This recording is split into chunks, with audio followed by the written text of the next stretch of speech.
So today's thought is जिनने भी fees नहीं भरी है वो अपनी फीस भरे। हाँ, हमारे स्कूल में जिन भी बच्चों की फीस नहीं भरी होती थी उनकी सामूहिक बेइज्जती होती थी। और उससे भी ज्यादा दर्द की बात यह है कि वो जो बच्चा थॉट पढ़ रहा है उसने भी फीस नहीं भरी है। स्कूल वालों ने इंटेंशनली उसको वो थॉट दिया था ताकि उसकी अंतरात्मा भी बेइज्जत फील करे। उस दिन हम सब बच्चों को असेंबली में 2 घंटे तक खड़ा रखा था क्योंकि हमारी प्रिंसिपल मैडम ने दिन रात मेहनत करके कोई सा तो नारी शक्ति का अवार्ड खरीद लिया था। लास्ट 2 पेटी बोल रहे हैं लोग। बाप रे, 2 किसको बोलते हैं आपको पता भी है? 2 में तो नहीं। हाँ। लेकिन मैडम आप मानोगी नहीं, आपके पहले जितने लोग आए उनको मैंने 4 पेटी से कम में दिया नहीं किसी को।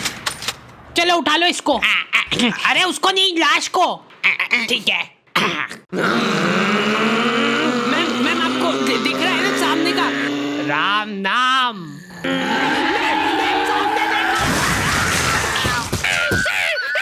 उस दिन हमारे स्कूल में अवार्ड के सेलिब्रेशन के लिए अलग तैयारियां चल रही थी। तो और मतलब पढ़ाई लिखाई कैसी चल रही है अपने फिर? हैं कुछ हेल्प वगैरह लगेगी क्या? अरे मैम का स्केच। हाँ, हार्डी को बोला तो था। मैं स्कूल में स्केचेस का धंधा करता था, 100 रुपए प्रति स्केच और लड़कियों का फ्री में। मैंने एक बार चमेली का स्केच बनाया था। उसने बनाने का बोला नहीं था, मैं खुद से बना के ले गया था। वो देख के वो एकदम इम्प्रेस हो गई और उसने जाके अपने बंदे को दिखा दिया। ये देखो हार्डी ने बनाया, कितना अच्छा बनाया यार, हूबहू लग रही हूँ मैं एकदम। उसका बंदा राजेश और उसके साथ 2-4 लौंडे लपाड़े और। बहुत स्केच बनाना आ रहे थे को आजकल, हमारा भी बना दे कभी। अरे भाई पर हुआ क्या?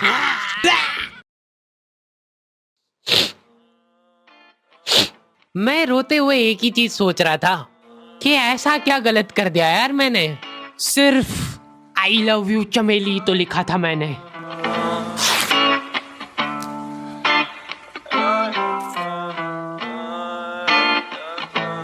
नाम तेरा है ही क्या मुझको तो खबर नहीं, गलतियां ये सारी उन रातों की है। जिंदगी तो चल रही मैं मगर थमा हुआ, शायरी ये सारी मेरी बातों की है। नाम तेरा है ही क्या मुझको तो खबर नहीं, गलतियां ये सारी उन रातों की है। जिंदगी तो चल रही मैं मगर थमा हुआ, शायरी ये सारी मेरी बातों की है।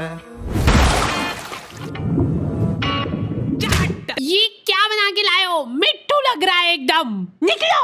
ड्राइंग वाली मैडम ने मेरे को प्रिंसिपल मैडम का स्केच बनाने का बोला था और मैं अपनी जिंदगी का सबसे वाहियात स्केच बना के ले गया क्योंकि फ्री में बनवा रहे थे मेरे से। मैम अब फ्री में तो ऐसा ही मिले। असेंबली ग्राउंड में सारे कैदियों को हाइट वाइज खड़ा करा जाता था और जो भी बच्चा प्रेयर के बीच में आंखें खोलता था या हिलाडुली करता था, पसीना पोंछ रहा था वो बेचारा।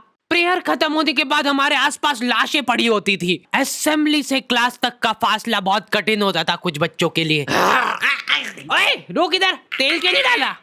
सर वो मेरे घर पे जो कोई भी तेल लगा के नहीं आता था उसको घसीट के काल कोठरी में फेंक देते थे लोग और वहीं पे 25 लीटर वाली सोयाबीन तेल की केन उसके ऊपर ढोल देते थे। सर मैं कल डाल के। बेचारे बच्चे फिर भी जैसे तैसे अपने क्लासरूम तक पहुंच रहे हैं और वहां पे टीचर के आते पता ही नहीं है। उनकी अलग मीटिंगें चल रही है ऑफिस में।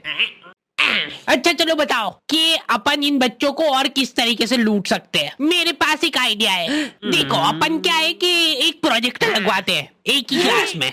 कैदियों को क्लास में कोई संभालने वाला नहीं होता है तो ये अपने जंगली पने पे उतर ही आते हैं।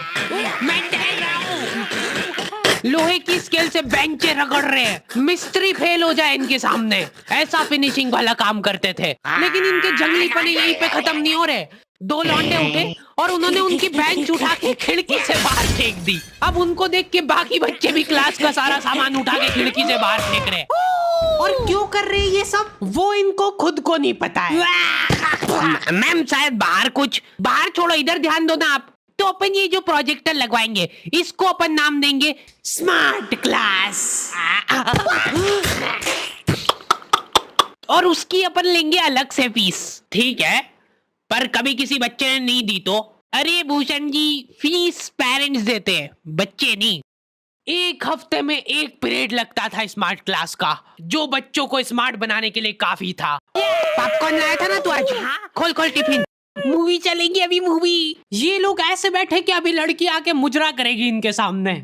जिन भी बच्चों ने वो एक्स्ट्रा फीस नहीं भरी होती थी उनको वो 1 पीरियड के लिए क्लास के बाहर जाना पड़ता था। ये सब हरकतों में ही 10-15 मिनट निकल जाते थे। उसके बाद टीचर आके जैसे ही प्रोजेक्टर चालू कर रही है उसकी आधी स्क्रीन जने का सीलिंग पे ही चढ़ रही है। तो अब उस स्क्रीन को फिक्स करने के लिए एक एक्सपर्ट आदमी को बुलाया जाता है। हाँ सही सोच रहे हो। भूसाड़ा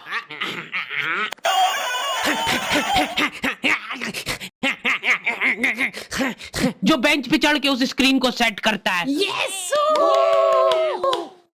और जैसे ही प्रोजेक्टर चालू होता था पीरियड ही ओवर हो जाता था। और जो गरीब बच्चे बाहर खड़े थे उनमें से गलती से एक ने क्लासरूम में झांक लिया। क्या देखा तूने? है क्या देखा? मैम कुछ नहीं, बस एक लाइट जलती हुई दिख रही थी मेरे को। 10 रुपए लगेंगे तूने जो 1 सेकंड देखा है उसके। ये सुविधा के कारण हमारे स्कूल के बच्चे इतना स्मार्ट बन गए थे ना। एक बार एक बच्चे को गुस्सा आया तो वो प्रोजेक्टर की डिस्प्ले केबल उखाड़ के ले गया घर। और अफसोस उस दिन के बाद कोई भी बच्चा स्मार्ट नहीं बन पाया। मैम जल्दी चलो, ऊपर एक केस हो गया। हमारे स्कूल में आए दिन कुछ न कुछ केस होते रहते थे, लेकिन ये केस थोड़ा पेचीदा था। हमारी क्लास के किसी बच्चे ने लव लेटर लिखा था चमेली को और वो लग गया टीचर के हाथ। तो ये अब केस बन चुका है पूरे स्कूल का। सारे टीचर लोग अपने काम धाम छोड़ के उस मुजरिम को पकड़ने में लग गए। जो टीचर लीव लेके छुट्टी मनाने गए थे वो आधे रास्ते से पलट के आ गए थे। ये सर आ गए। बेटा सही सही बता दो किसने लिखा है। अब ये 10-15 टीचर लोग आपस में डिस्कशन कर रहे हैं। सर आपने लिखा है तो बता दो, अपन बात दबा देंगे। फिर इन्होंने एक और एक्सपर्ट टीचर को बुलाया। बेटा सुन लो, मैं शक्ल देख के बता देती हूँ एक बार में कि कौन है मुजरिम। तुम बाहर जाओ। हाँ तुम भी बाहर जाओ। तुम भी। क्लास में सिर्फ 4 लड़के बचे जिनमें से एक मैं हूँ। बाकी सभी बच्चे इसके शक के दायरे में थे। उन सभी बच्चों को काल कोठरी में ले जाके टॉर्चर किया जा रहा था। बोल दे बेटा क्यों लिखा है। इधर मैडमों को अलग चीजों की टेंशन हो रही थी। इसने चमेली में मात्रा तक गलत लगाई है। अरे रुको, इसका बाप भी बोलेगा सच। बोल दे बेटा क्यों लिखा था। बस हाँ बोल, तूने लिखा था। बोल। सर हाँ सर मैंने हाँ नहीं लिखा। सर हमने नहीं लिखा। चुप। बोल सच बोल। अभी भी मौका है, बोल दे। बोल दे कि तूने लिखा सर। मरना ही आज मतलब तुमको। मुंह खोल।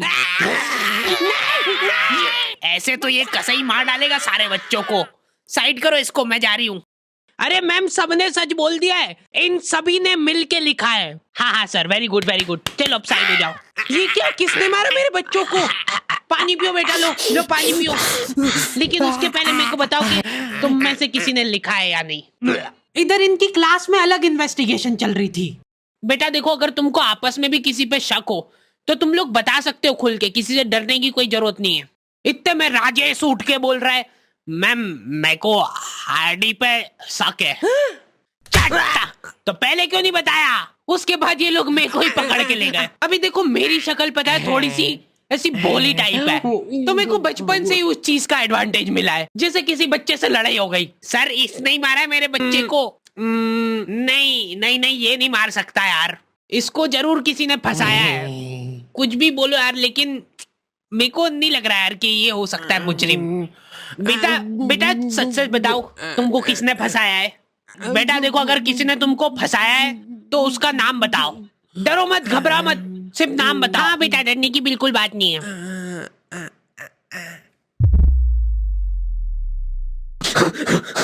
राजेश कौन है? सर मैं। बस उसी दिन राजेश मेरे को आखिरी बार दिखा था, लेकिन वो लव लेटर किसने लिखा था वो आज तक रहस्य ही है। तू लगे सामने खड़ी है तू, लगता जैसे अपने आप से लगी, खुली किताब जैसे मेरी प्यारी चमेली। नाम तेरा है क्या मुझको तो खबर नहीं, गलतियां ये सारी। ओके, तो दी एंड हो चुका है। और आई नो वीडियो बहुत लेट है, क्योंकि हमारे पास काम करने वाले लड़के लड़कियों की कमी है, इसलिए वी आर हायरिंग। तो अगर तुम में से कोई भी इंटरेस्टेड है और हमारे काम में कहीं भी कंट्रीब्यूट कर सकता है तो तुम अप्लाई कर सकते हो। सारी डिटेल्स तुम लोगों को डिस्क्रिप्शन वगैरह में मिल जाएगी। और प्लीज कोई भी ऐसे मेल्स मत भेजना जिसको पढ़ के हमारा वीडियो बनाने से मन ही उड़ जाए।